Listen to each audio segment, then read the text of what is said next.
এই গ্রামে আমরা দেখতে পাচ্ছি যে মধু চাষ করার জন্য আমাদের মধু চাষি এখানে প্রায় 250 বক্স এখানে স্থাপন করেছে।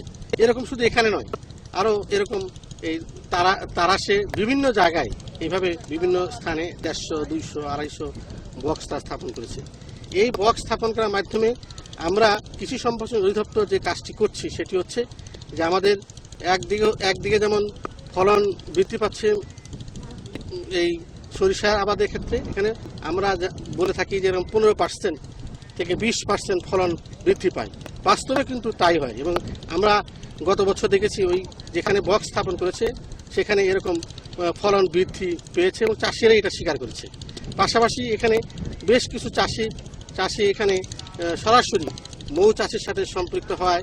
এখানে কিছুটা শ্রমিকের এখানে কর্মসংস্থান হচ্ছে। এবং আরেকটি বিষয় হচ্ছে যে আমরা দেখেছি গত বছর আমাদের এখানে প্রায় 146 জন মৌ চাষি ছিল, কিন্তু ইতিমধ্যেই এই তারাশে 173 জন মৌ চাষি আমরা এখানে পাচ্ছি। তারা মৌ চাষ করছে এবং তারা মধু আহরণ করছে।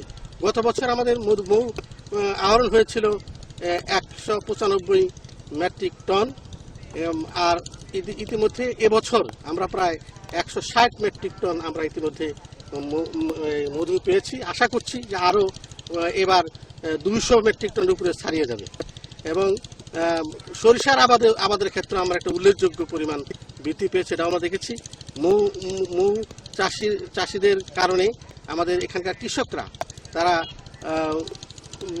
এই সরিষা আবাদে উদ্বুদ্ধ হচ্ছে। গত বছর আমাদের এখানে 55,000 সামান্য একটু বেশি আমাদের সরিষা আবাদ হয়েছিল, এবছর সেখানে 56,000-এর উপরে আমাদের সরিষা আবাদ হচ্ছে।